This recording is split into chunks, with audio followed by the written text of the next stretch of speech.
نبيه أما بعد فأعوذ بالله من الشيطان الرجيم بسم الله الرحمن الرحيم ما كان محمد أبا أحد من رجالكم ولكن رسول الله وخاتم النبيين صدق الله العظيم وصدق رسوله النبي الكريم۔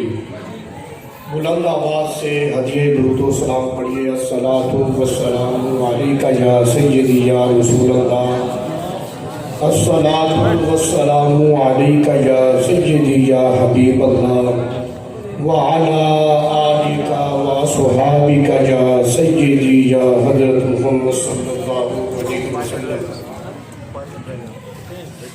یہ میلاد کی محفل ہے۔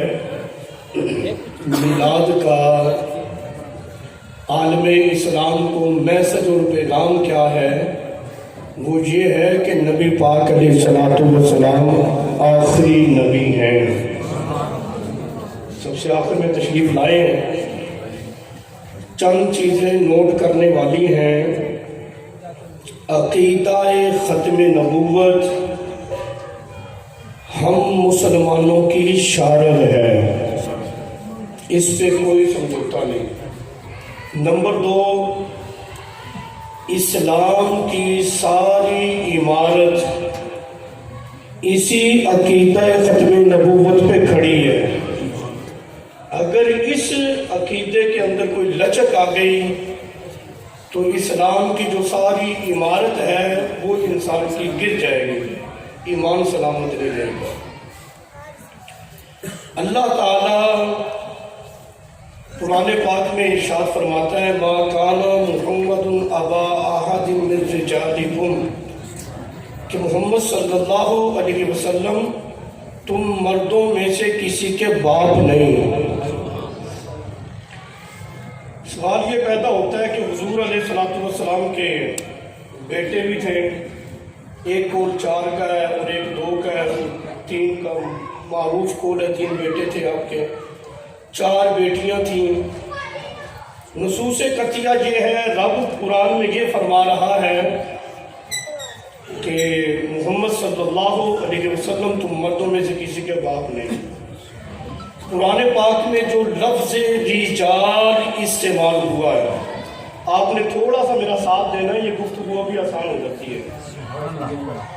لفظ رجال استعمال ہوا ہے اور لغت والوں نے رجال یعنی رجل کا معنی یہ لکھا ہے کہ رجل جو ہے یہ بالغ مرد کو کہتے ہیں، جو بالغ ہو۔ چونکہ نبی پاک علیہ السلام کے بیٹے بالغ نہیں ہوئے تھے، ابھی نابالغ ہی تھے، بچے تھے، وہ دنیا سے رخصت ہو گئے۔ کیونکہ عربی میں بچوں کے لیے جو مختلف لفظ استعمال ہوئے ہیں، ایک ہے طفلن، دوسرا ہے صبیٌ، یا بھی تھوڑا سا سمجھدار ہو جائے، بھی بالغ نہیں ہوا تو غلام، لڑکا۔ تو یہاں لفظ رجال استعمال ہوا کہ تم مردوں میں سے کسی کے باپ نہیں۔ اب سوال یہ ہے کہ کریم آقا علیہ السلام تو رب تعالیٰ نے مردوں کا باپ کیوں نہیں بنایا؟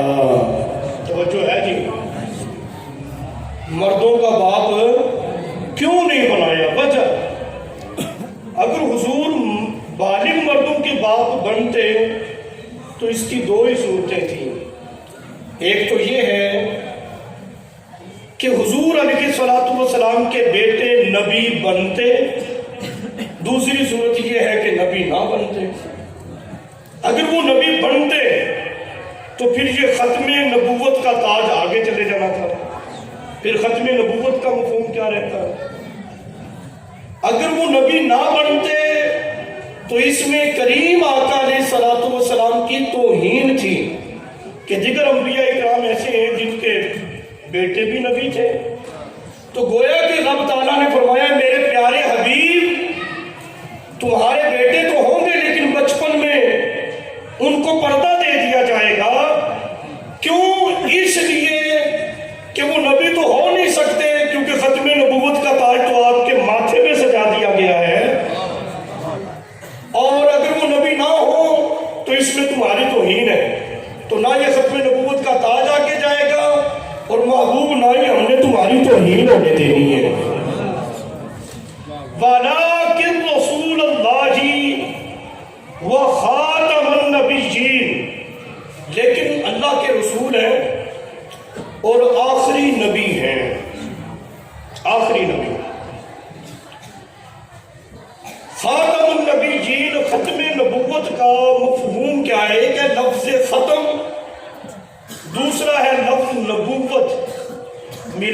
بن جاتا ہے ختم نبوت. لفظ ختم کا ایک شرعی معنی ہے، ایک لغوی معنی ہے، ایک ہے عرفی معنی. میں عرفی معنی سے ذکر کر دیتا ہوں. شرعی معنی تو اس کا یہ ہے کہ آخری نبی ہے. لغوی معنی ہے مہر، اور عرفی معنی یہ ہے کہ نبی کریم علیہ الصلوۃ والسلام کہ ختم نبوت. ختم کا عرفی معنی کوئی چیز ختم ہو جائے، اختتام ہو جائے تو اس کو کہتے ہیں کہ ختم ہو گئی. ایسے ہی ہے نا جی. نبوت کسے کہتے ہیں؟ آسان سی بات کر لیتے ہیں. نبوت وہ عہدہ اور منصب ہے کہ اللہ تعالیٰ اپنے منتخب بندوں کو عطا فرماتا ہے تاکہ وہ میرے احکامات میرے بندوں تک پہنچائیں اور وہ میرے بندے میری بارگاہ تک پہنچے. سبحان اللہ، سبحان اللہ، سبحان اللہ. اللہ تعالیٰ جب یہ منصب اپنے منتخب بندوں کو عطا فرماتا ہے تو پھر ان کے اختیارات، ان کی شانیں کیا ہوتی ہیں؟ پھر رب ان کو اتنا با اختیار بناتا ہے، وہ اگر کسی مردے کو بھی حکم دے دے تو وہ بھی زندہ ہو کے کھڑا ہو جاتا ہے. یہ تو غلط چیز ہے نا جی. جس کا نام محمد یا علی ہو وہ تو تیلا ہی نہیں توڑ سکتا. یہ تو بناسپتی دین ہے جو ایک نیا مارکیٹ میں آیا ہے.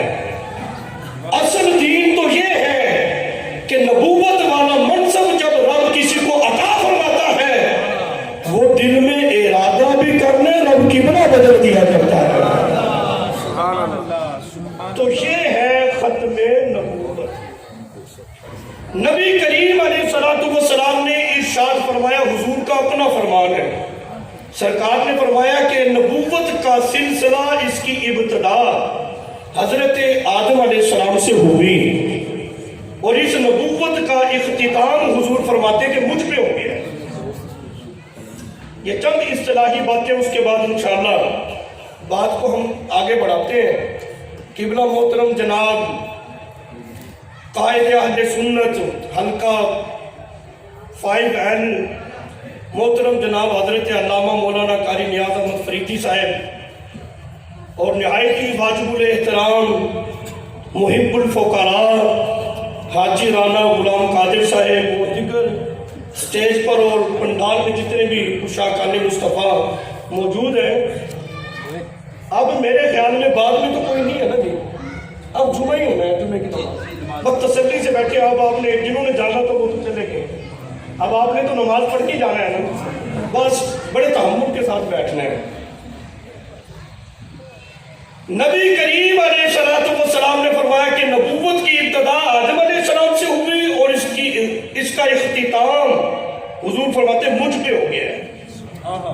دوسری حدیث حضور نے فرمایا، دو انگلیاں یوں کر کے فرمایا کہ میں اور قیامت اس طرح ملے ہوئے ہیں جس طرح کی یہ دو انگلیاں ہیں. حضور فرماتے ہیں کہ میرے بعد قیامت تو آ سکتی ہے، کوئی نیا نبی نہیں آ سکتا. بعض لوگ کہتے ہیں جی لو جی آپ یہ بات کر رہے ہیں مرزا قادیانی، یہ جو قادیانی لوگ ہیں لا جانی دلائل جو ہے وہ گھڑ کے بیٹھے ہوئے. کہتے ہیں جی حضرت عیسیٰ علیہ السلام نے جو بعد میں تشریف لانا ہے اس کے بارے میں تمہارا کیا پروگرام ہے؟ میں کہ تجھے پتہ ہی کوئی نہیں. تو ایک عیسیٰ علیہ السلام کی بات کرتا ہے، میرے آقا علیہ الصلوۃ والسلام کی تشریف آوری کے بعد 1,24,000 کم و بیش انبیاء کرام تشریف لائے ہیں، تب میرے آقا کی ختم نبوت میں فرق نہیں پڑا. ایک عیسیٰ علیہ السلام کے آنے سے فرق پڑ جائے گا.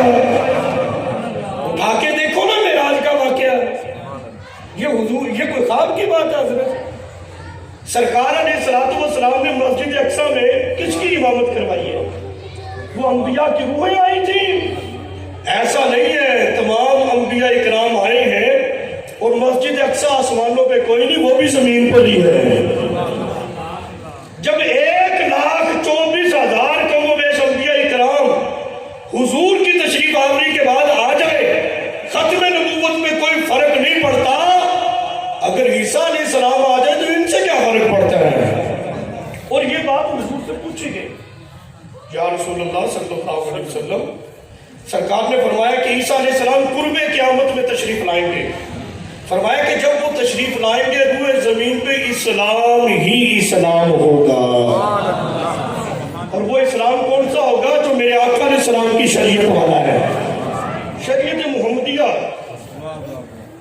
حضور نے فرمایا کہ وہ مدینہ شریف میں انتقال فرمائیں گے اور میرے روضہ انور میں ہی دفن کر دیے جائیں گے. یار ایک لمحے کے لیے یہ بات سوچ تو لو. عیسیٰ علیہ السلام تشریف لے آئے، ابھی انہوں نے تشریف لانا ہے.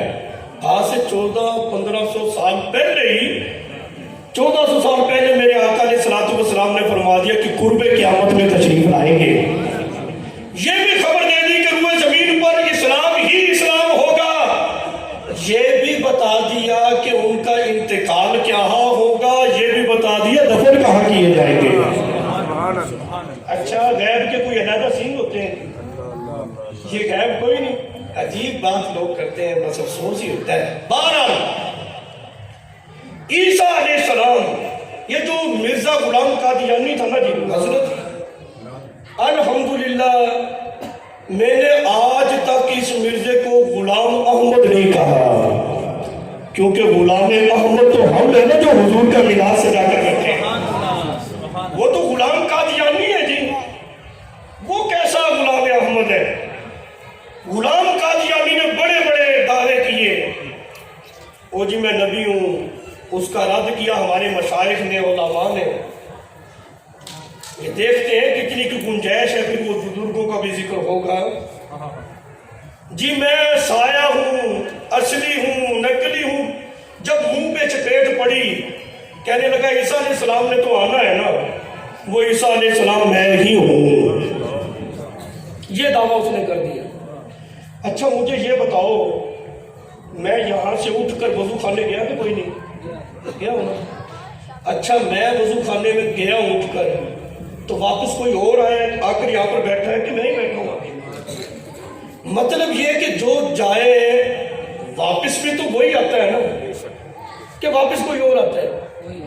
عیسیٰ علیہ السلام دنیا پہ تھے، تشریف لے گئے، تو واپس بھی تو عیسیٰ علیہ السلام ہی تشریف لائیں گے کہ کوئی اور آ جائے گا.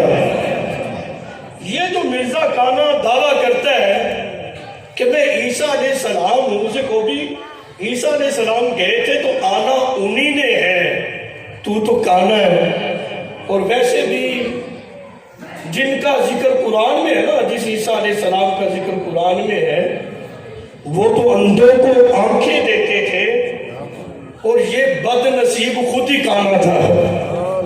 اور دعوے کیا کرتا ہے بندہ؟ پہلے اپنی حیثیت دیکھے پھر بات کرے. کہتے جو اس میں وحی ہوتی تھی. میں نے کہا جی ہمارے آقا علیہ السلام ہے نا، ان پر جو وحی نازل ہوئی ہے وہ ہے قرآن. تمہارے مرزے پہ جو وحی آتی تھی، لاؤ اس وحی کو اور کرو وحی قرآن کے ساتھ اس کا مقابلہ. قرآن کی طرف کیوں آتے ہو؟ یہ تو ہمارے آقا علیہ السلام میں نازل ہوا ہے نا. حضرت ایک عوامی بات کر لیں آسان سی.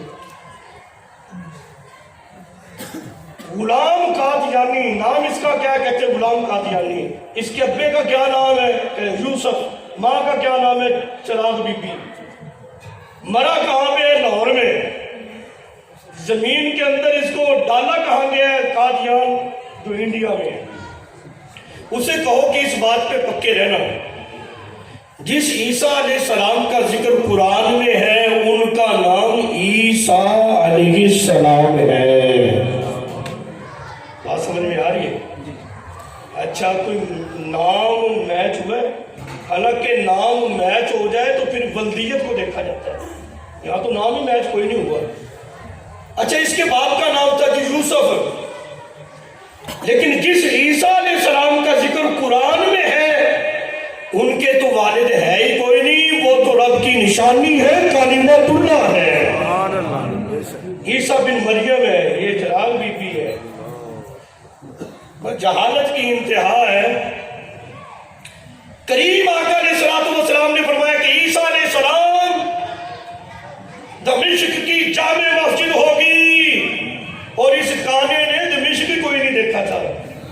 حضور نے فرمایا کہ عیسیٰ علیہ السلام جب تشریف لائیں گے زمین پہ دمشق کی جامع مسجد ہوگی، دائیں طرف کا مینار ہوگا، مینار کا رنگ سفید ہوگا، آپ تازہ تازہ وضو فرمائیں گے، پانی کے قطرے آپ کی داڑھی مبارک میں ہوں گے، فرشتوں کے پروں میں بیٹھے ہوں گے، آپ مسجد میں تشریف لائیں گے، آذان ہو چکی ہوگی، تکبیر ہو چکی ہوگی، لوگ آپ کو پہچان لیں گے، عرض کی جائے گی کہ مصلی پہ آ کر نماز پڑھائیے۔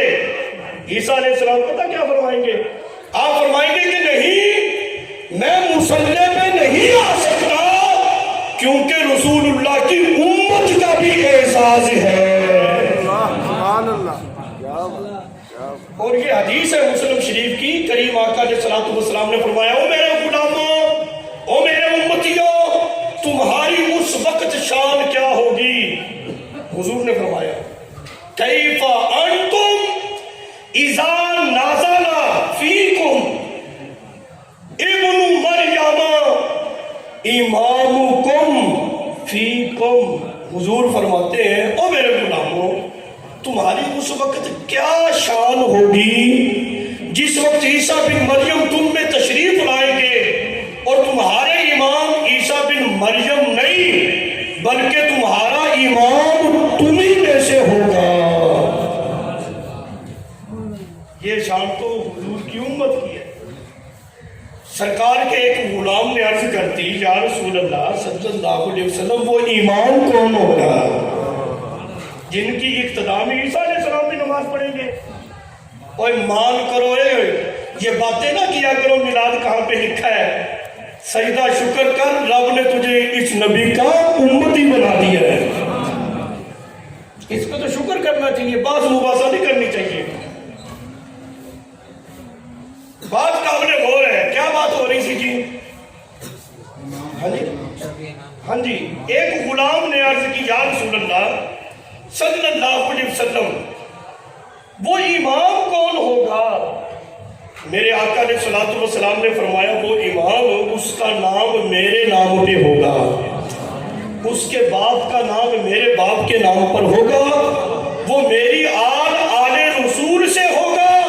فرمایا کہ اس کا نام امام محمد مہدی ہوگا۔ حضور کا یہ امتی مصلی پہ کھڑے ہو کر نماز پڑھائیں گے۔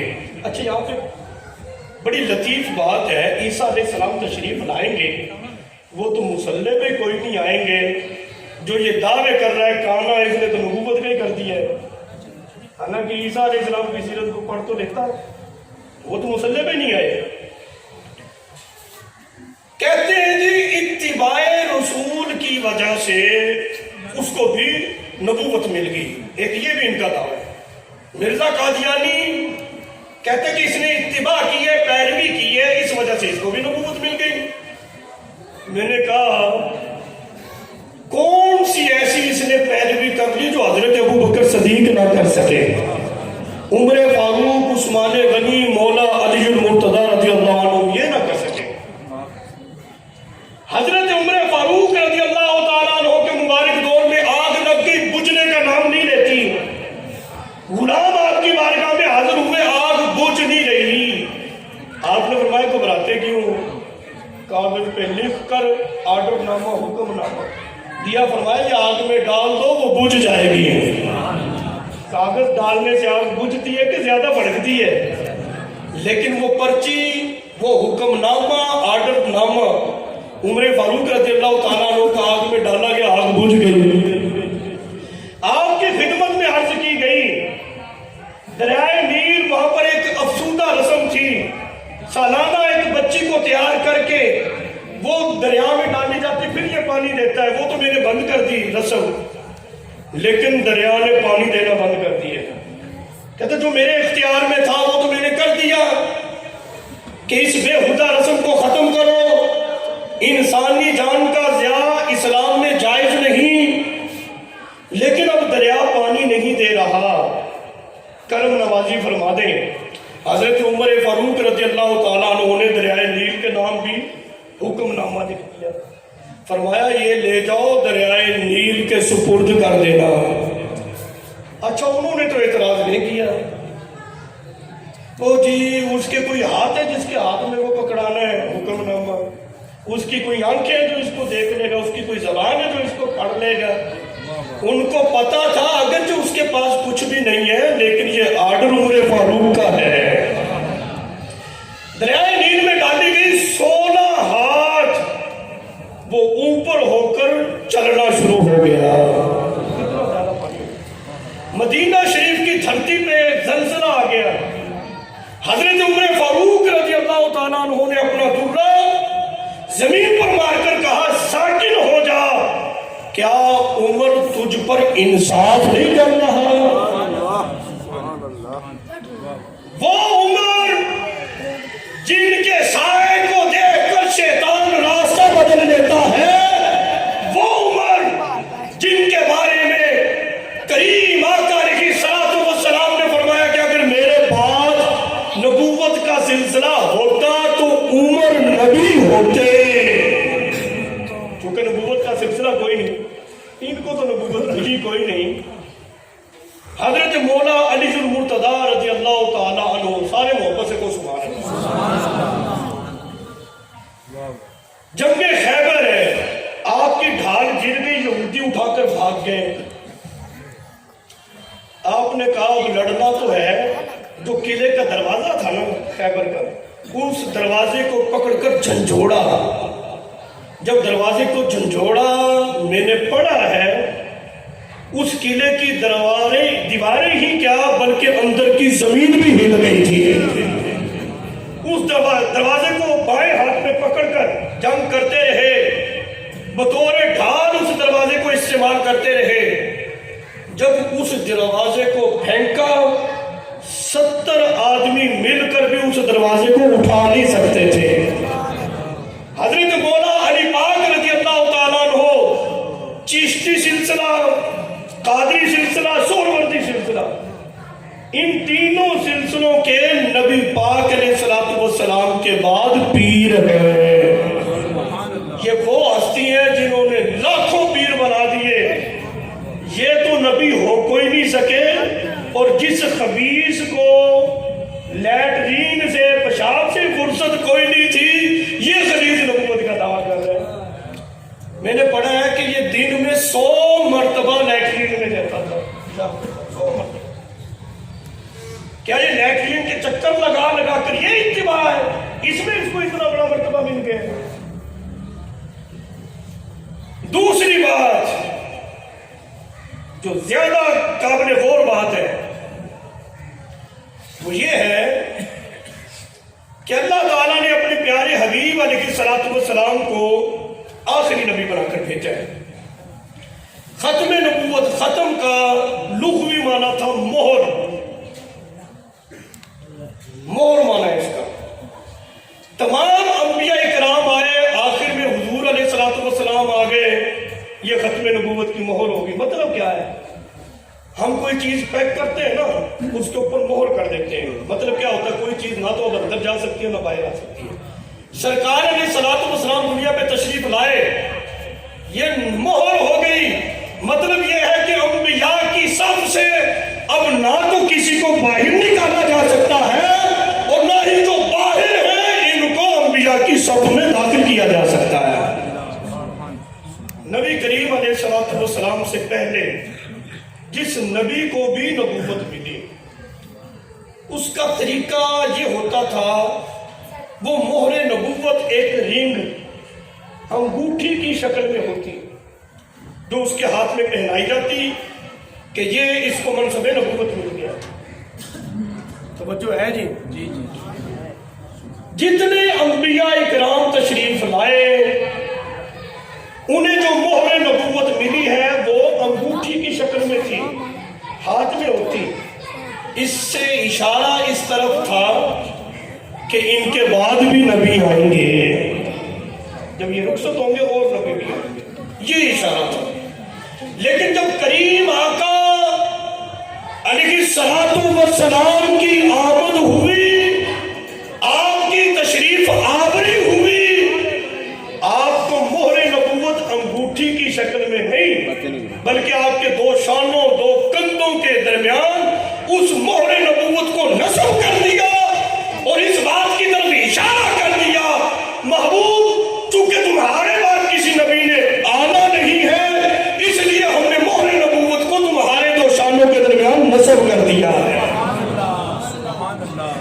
سبحان اللہ حضور آخری نبی ہے، یہ ہے اس کا شرعی معنی۔ میرے آقا علیہ الصلوۃ والسلام نے ارشاد فرمایا کہ نبوت اور رسالت، ان الرسالۃ والنبوۃ قد انقطعت فلا رسول بعد ولا نبی بعد۔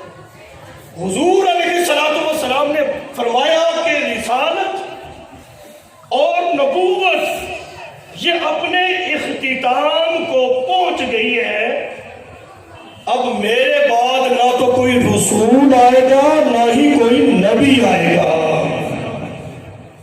یہ ہے میلاد، کہ ہم جس نبی کا میلاد منا رہے ہیں یہ آخری نبی ہیں، سبحان اللہ ان کے بعد کوئی نہیں آنا ہے۔ بس آخری کریم آقا علیہ الصلوۃ والسلام، اب یہاں پر یہ بات بڑی قابل غور ہے، حضرت عیسیٰ علیہ السلام کتنی جلیل القدر ہستی ہے، تو ان کا میں ذکر کرتا ہوں۔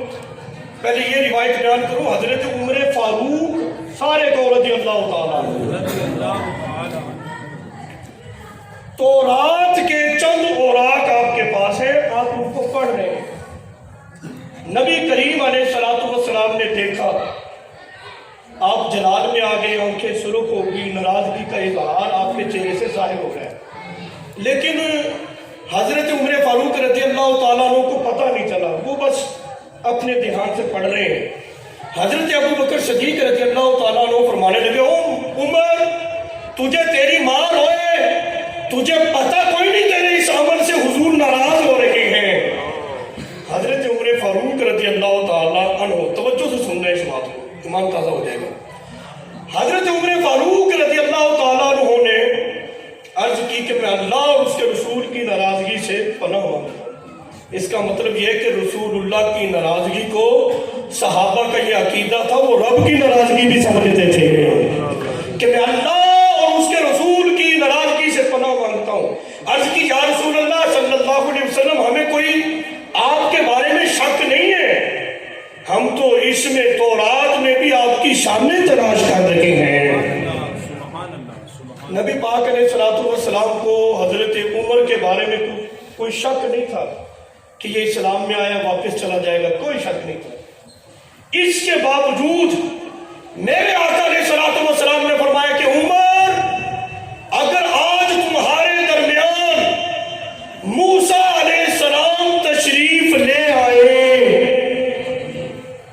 اور تم مجھے چھوڑ کر ان کی پیروی کرنے لگ جاؤ، سنو تم سب کے سب گمراہ ہو جاؤ گے۔ موسیٰ علیہ السلام عام نبی کوئی نہیں، ہزاروں نبیوں نے موسیٰ علیہ السلام کے دین، جو دین لے کر آئے تھے اور کتاب کی تبلیغ کی ہے۔ موسیٰ علیہ السلام اور حضرت عیسیٰ علیہ السلام کے درمیان تقریباً 1500 سال کا وقفہ ہے۔ اتنے ہزاروں نبیوں نے موسیٰ علیہ السلام کی کتاب کی تبلیغ کی، اسی دین کو آگے لوگوں تک پہنچایا۔ اتنے جلیل القدر نبی میرے آقا علیہ الصلوۃ والسلام فرما رہے ہیں، اگر موسیٰ آ جائے بذات خود تمہارے درمیان، مجھے چھوڑ کر ان کی پیروی کرنے لگ جاؤ، تو تم سب کے سب گمراہ ہو جاؤ گے۔ اچھا، یہ مرزا کانے کی پیروی کرنے سے ہدایت پہ آ جائیں گے، اس کی کیا اوقات ہے؟ جب موسیٰ علیہ السلام کی ابتدا حضور کو چھوڑ کر کی جائے، حضور فرماتے گمراہی ہے، اور جو لوگ اس کے پیروکار ہیں وہ بھی نجس العین ہیں، وہ کافر ہیں، ان کا اسلام کے ساتھ کوئی تعلق نہیں ہے۔ اور یہ ناسور اتنا تیزی سے بڑھ رہا ہے، اگر ہم اپنے بچوں کو ختم نبوت کا درس نہیں دیں گے تو پھر آنے والا وقت بڑا خطرناک ہے۔ بڑے طریقہ واردات ہے ان کا، طرح طرح کا۔ ایک پروفیسر عرفان محمود صاحب ہیں، سابقہ قادیانی، یہ ختم نبوت کانفرنس ہوئی، یہ 131 نوائن میں جہاں پہ قادیانی ہے، مسلمانوں کا قادیانیوں کا کوئی جھگڑا ہوا، وہاں پر میرا بیان تھا اور پروفیسر عرفان محمود صاحب کا تھا، وہ سابقہ قادیانی ہے۔ انہوں نے وہاں پر بات ذکر کی. اس نے کہا کہ میں پیدا قادیانیوں میں ہوا ہوں، باپ بھی قادیانی، ماں قادیانی، دادا قادیانی. بلکہ دادا تو کہتے کہ وہ اس طرح تھا جس طرح کہ صحابی کا رتبہ تھا. کہتے دور دور سے لوگ جو ہے اس کی زیارت کرنے کے لیے آتے تھے. ایسے ماحول میں جب رب کسی پہ کرم نوازی فرمائے مسلمان ہو گیا. اس نے گھر کے افراد کافی مسلمان کر دیے. اپنے باپ کو بھی مسلمان کیا، وہ لے کر آیا تھا. وہ کہتے ہیں کہ میرا چاچا جو مرا تھا نا کتے کی طرح بھونک بھونک کے مرا تھا. کہتے میری پھپھی تھی جو ان کی مبلغہ تھی، یہ قادیانی مسلک کی. کہتے جب مری ہے تو وہ کتیا کی طرح بھونکتی تھی. ساتھ والے لوگ مسلمان کہتے تھے قادیانیوں نے کتا رکھ لیا تو ساری رات بھونکتا ہی رہتا ہے. ایسا خطرناک انجام ہے. میں پہلے کہہ رہا تھا عقیدہ ختم نبوت جو ہے، ایمان کی ساری عمارت جو ہے اسی عقیدے میں کھڑی ہے. سبحان اللہ. اس کے علاوہ کوئی چارہ نہیں ہے. اب ذرا اس مفہوم کو بھی سمجھیں. پیارے آقا علیہ الصلوۃ والسلام جو آپ کو ختم نبوت کا تاج عطا فرمایا گیا، بنی اسرائیل کے انبیاء وہ خود ہی حکومت کیا کرتے تھے. ہوتا یہ تھا کہ ان میں سے کوئی ایک رخصت ہو جاتا، دنیا سے چلا جاتا، پھر اس کے بعد ایک اور نبی آ جاتا. نبی پاک علیہ الصلوۃ والسلام نے جب یہ ذکر کیا نا، حالانکہ حضور کو اپنے غلاموں پہ شک نہیں تھا کہ یہ میرے بعد کسی اور کی پیروی کرنے لگ جائیں گے، لیکن پھر بھی حضور نے فرمایا انہ لا نبی بعدی، فرمایا کہ میرے بعد کوئی نبی نہیں ہے. انا خاتم النبیین لا نبی بعدی. حضور نے فرمایا میں آخری نبی ہوں اور میرے بعد کوئی نبی نہیں ہے کسی قسم کا. ہاں اس نظام کو چلانے کے لیے حضور کا یہ فرمان تو ضرور ہے العلماء ورثۃ الانبیاء، کہ جو علماء ہیں یہ انبیاء کے وارث ہیں. حضور نے فرمایا کہ میری امت کے جو علماء ہیں انبیاء کے وارث ہیں. کیا مطلب؟ بنی اسرائیل کے نبی جو کام کرتے تھے، سرکار نے فرمایا کہ میری امت کا اعزاز یہ ہوگا میری امت کے علماء ڈنکے کی چوٹ پہ وہی کام کریں گے. یہ چیز ہے، یہ میسج، یہ پیغام جگہ جگہ عام ہونا چاہیے. جہاں میلاد کی بات کرو میں یہ کرو کہ آخری نبی پیدا ہوئے ہیں، آخری نبی کا ہم میلاد منا رہے ہیں. رسول اللہ صلی اللہ علیہ وسلم کو جو ایک عظیم مرتبہ اور مقام اللہ تعالیٰ قرآن پاک میں فرماتا ہے. محبت سے کہنا نا ذرا سبحان اللہ. جب جمعے کا ٹائم ہو جائے تو مجھے اشارہ دے. قرآن پاک میں اللہ تعالیٰ فرماتا ہے وَمَا أَرْسَلْنَاكَ إِلَّا رَحْمَةً لِلْعَالَمِينَ. یہ بڑی توجہ کے ساتھ آپ نے سماعت کرنا ہے. نہیں بھیجا ہم نے آپ کو مگر تمام جہانوں کے لیے رحمت بنا کر. یہ ضابطہ اور اصول یہ کہ نفی اور استثناء جہاں آ جائے، آسان ترجمہ کرنے کا طریقہ یہ ہوتا ہے کہ نفی کا معنی بھی چھوڑ دیں، استثناء کا بھی چھوڑ دیں. معنی یہ بن جائے گا کہ رب تعالیٰ نے اپنے محبوب کو تمام جہانوں کے لیے رحمت بنا کر بھیجا ہے. اچھا مجھے یہ بتاؤ، جس زمانے میں ہم ہیں کیا یہ بھی اس جہان اور عالم میں شامل ہے کہ کوئی نہیں جس کے لیے حضور رحمت بن کر آئے؟ شامل ہے نا. جب یہ زمانہ یہ بھی اس عالم میں شامل ہے جس کے لیے حضور رحمت بن کر آئے ہیں، تو یہی تو اس بات کی دلیل ہے کہ حضور ہی آخری نبی ہے. اور ویسے بھی دوسرے نبی کی ضرورت اس وقت ہوتی ہے جب پہلے والا دنیا سے فوت ہو کے چلا جائے، مر جائے. پہلے والا فوت ہو جائے، ادب کا لفظ بول رہا ہوں، فوت ہو جائے، انتقال کر جائے، پھر ضرورت ہوتی ہے دوسرے نبی کی. قادیانیوں کو راستہ کسی اور جماعت نے دکھایا ہے، ہمارے امام نے تو یہ کہا ہے تو زندہ ہے واللہ، تو زندہ ہے واللہ، میری